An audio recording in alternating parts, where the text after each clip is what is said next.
We've just ended an eye-opening experience in Dargle, where I believe I found a fresh approach to forest birding. How did you spot that? However, our Midlands birding adventure is not over yet.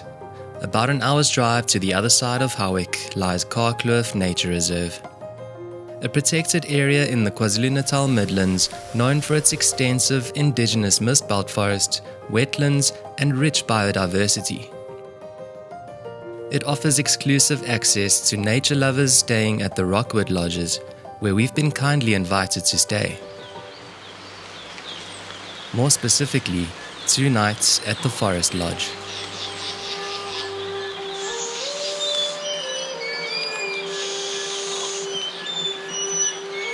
This place is magical, but more on that later. First, we're meeting Nick Moxham of Wild Trust, who own and manage a property that forms an integral part of the Karkloof Nature Reserve. Nick has kindly offered to show us around the higher altitudes here, and of course, we'll be keeping an eye out for some special birds. It didn't take long for us to connect with a pair of grey-crowned cranes. These two are mates for life and are bowing and bobbing their heads in a courtship display.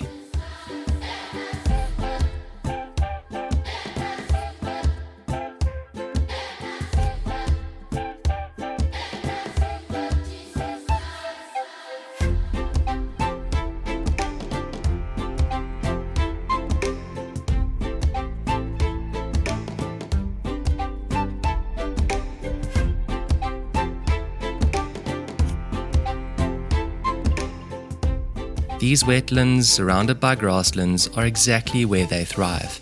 But wetland loss, drainage, overgrazing and power line collisions mean that these beautiful birds have become endangered. The management of these sensitive habitats is important to say the least, but it comes with its challenges. So it's a unique reserve where we've got private landowners, we've got state land, and we've got NGO land. So currently the reserve's managed, or the management authority sits with KZN Wildlife, Isenville or KZN Wildlife. So they basically call the shots in terms of managing the reserve. They play an important role in, funding and as well as, the ecotourism side, but they've had their own internal challenges. Wild Trust as the NGO is more, we've got the branding side, we've got big teams, we've got a big administrative capacity to help them. And then the private landowners, they've got the legacy, they've got the ecotourism as well. When we look at Rockwood and the Hancock's property. We continue upwards, leading us through an area which was hit by a devastating wildfire not too long ago. The scarred patch of land is now a magnet for the plain-backed pipit. This, along with its long claw and yellow underbill, is how we arrived at this species. One of the main challenges here is having all parties in this management ecosystem flowing in a similar direction. So currently what's happening is the reserve is being funded by the landowners individually, which means that everyone's kind of doing their own thing on their properties, which is not ideal. You want everyone to buy into an integrated landscape approach.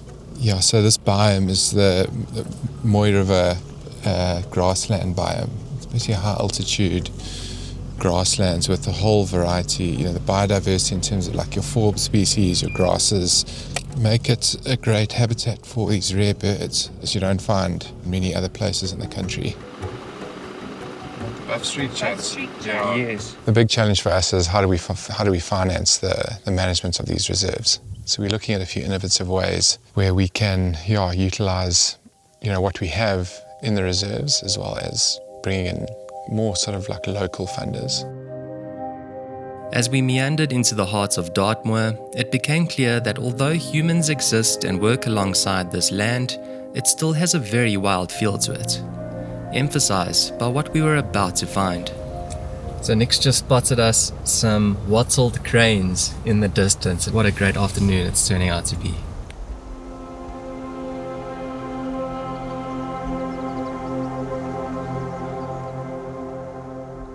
Of course, there is infinitely more value to this ecosystem than just the bird life that it supports. But considering only around 245 mature wattled cranes remain in South Africa, that alone should be more than enough motivation for us to align in our conservation efforts. We've got a lot of ecological assets here, but obviously conservation always comes first. So how do we manage it? By ensuring that we protect this area and keep it as pristine as we possibly can. And it's about getting everyone to agree to do the same thing. So yeah, it's a challenge, but it's a good one. And what we're hoping to do is implement a model here that we can then use to, for other reserves which have similar complexities. We really didn't intend to follow these wattled cranes around, but on a walk hoping to find ground woodpeckers and a rare species of flufftail, we found an even more spectacular scene. This same family of wattled cranes quietly thriving in an amphitheater of high-altitude wetlands.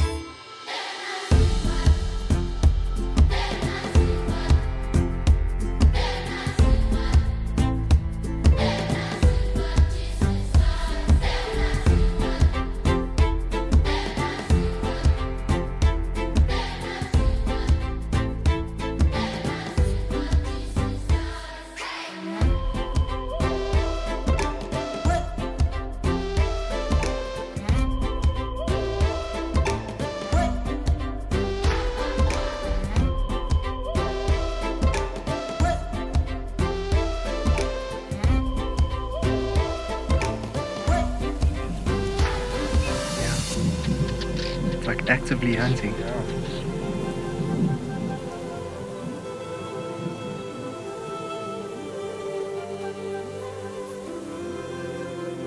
I sincerely hope we can continue to protect these unique habitats and the wildlife who call it home. As long as passion and intentions remain as pure as we've seen today, I feel optimistic. The rest of the afternoon was spent enjoying fleeting moments as they unfolded around us.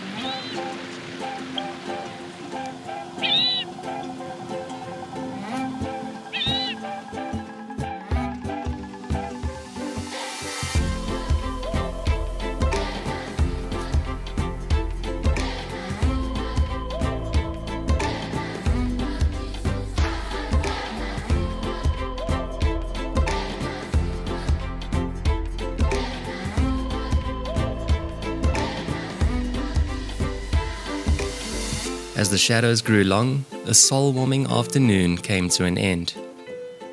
But our Karkloof adventure would continue the next day, somewhere in those hills ahead.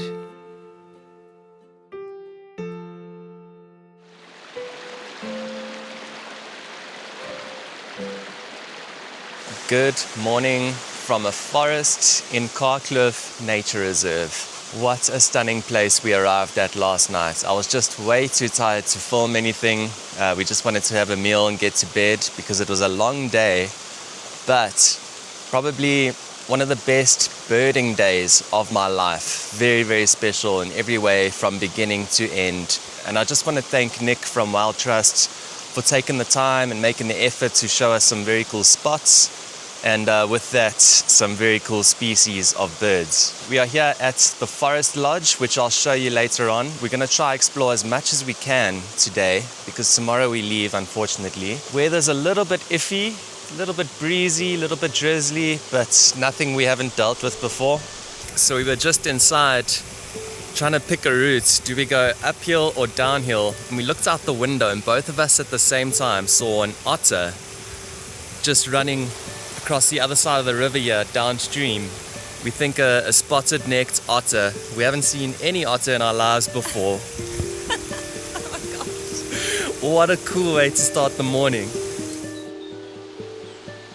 We don't have a map for the many hiking and mountain biking trails that surround us, so we'll be winging it.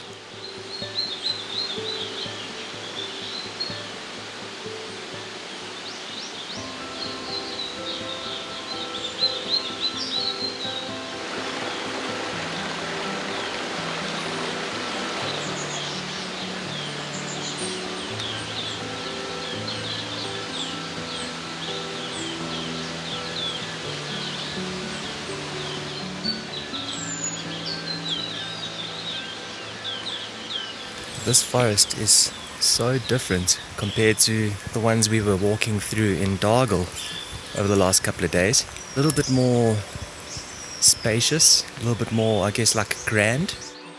A flash of yellow had us pausing under the dark canopy, a brief sighting of a white-starred robin.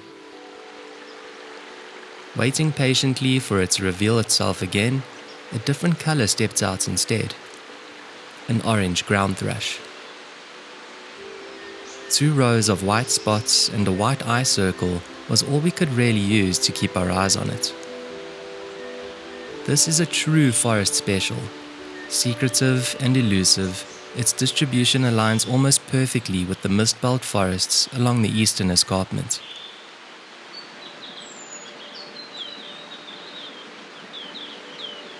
Eventually, it emerged for a habitat shot.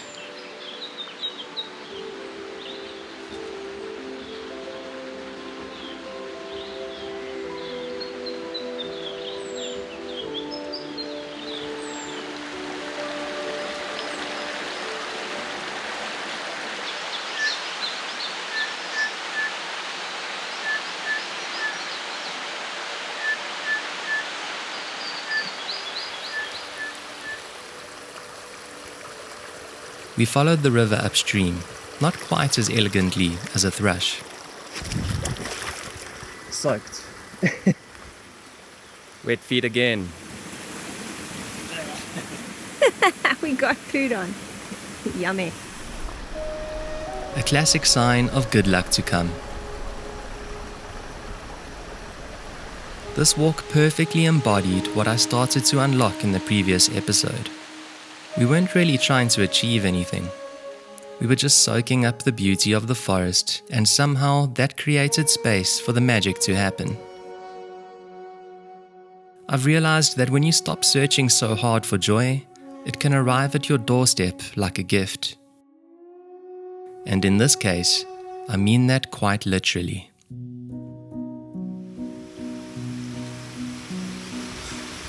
So we came back to the house for a quick breakfast. I look out the window and there's a Trogon hunting just around here near my car. Incredible. Trogon number 2 in 2 days. The Narina Trogon. The species was named by a French explorer and naturalist after a woman with whom he had a romantic relationship during his travels in South Africa in the late 1700s. Narina means flower in Khoi. While females such as this one are beautiful, the males are more vibrant as seen here on the Firefin app.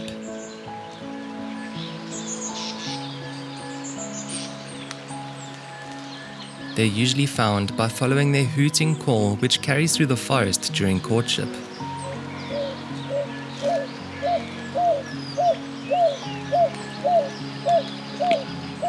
But we are now outside of its breeding season, which makes connecting with this one even more special.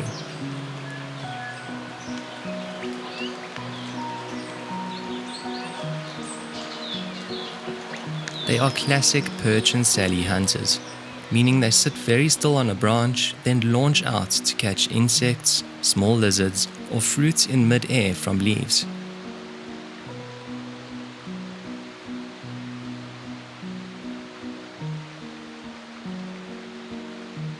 We'll always remember this individual by its loose feather and by the way we spotted its flutter through the windows of the Rockwood Forest Lodge.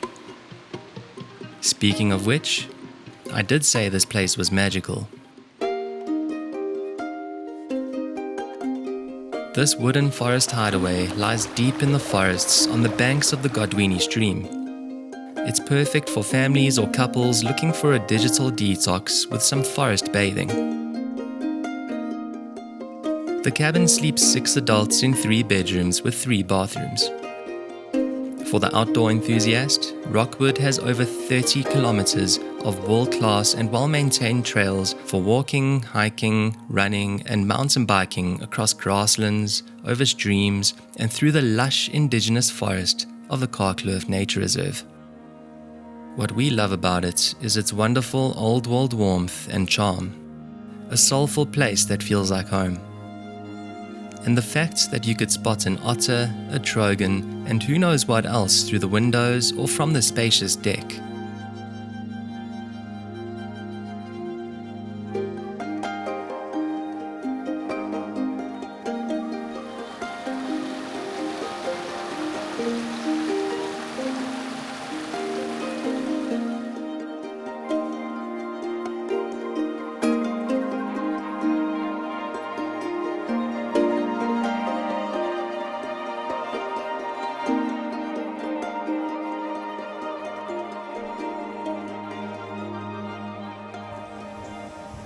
Right, so I think you'll agree we've done the forests quite extensively over the last few days and even the last few months.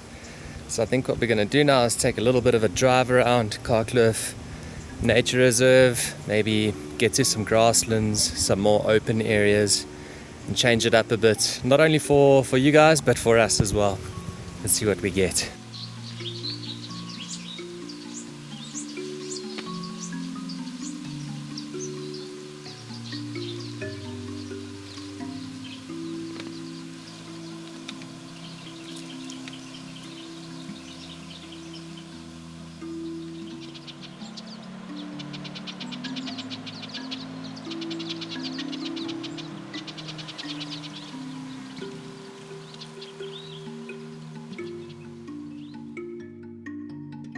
What we're really hoping for are potentially some more cranes. We are still missing the blue crane that any cranes will do.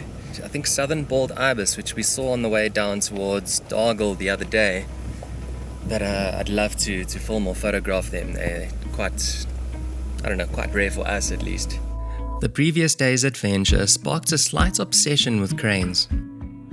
We decided to leave the reserve and try our luck in the surrounding farmlands before checking the crane hides at the Karkloof Conservation Centre. This also led us to doing some roadside birding. Something I find quite thrilling. 2 wattled cranes, about 200 meters away. This is quite fun.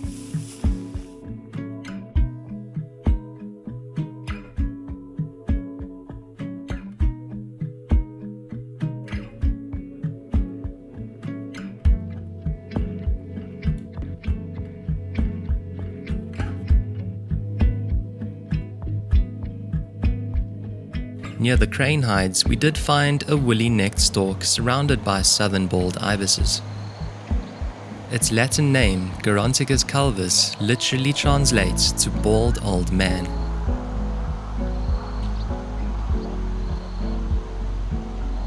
The highly social grassland species forages in groups, often stomping their feet to flush out insects. They're near endemics to southern Africa, found mainly in South Africa, Lesotho, and Eswatini.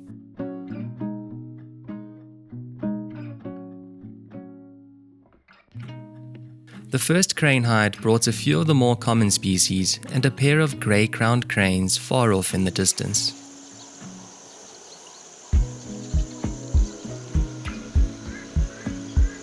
That is a Midlands scene, if I've ever seen one.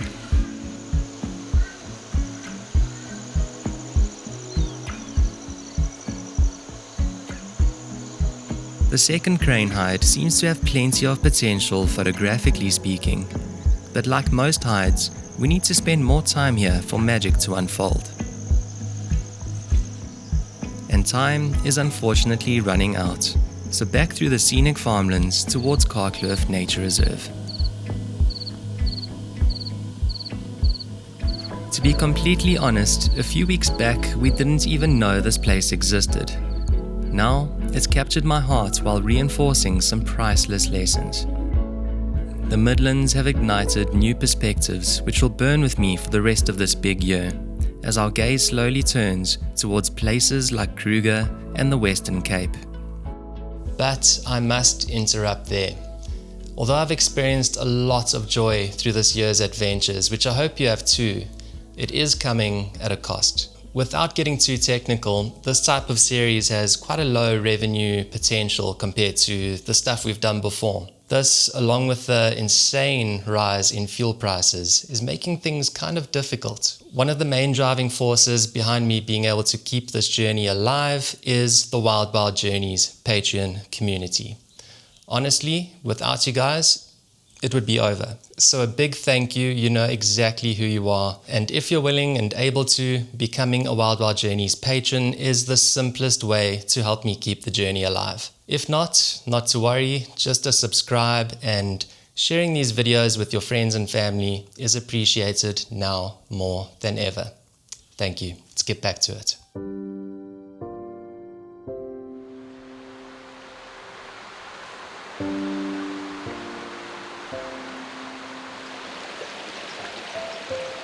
I really wish we had another day here at least. One full day here is certainly not enough time to explore this place properly, but having said that, we are very grateful to have the chance to come stay here and soak it all up.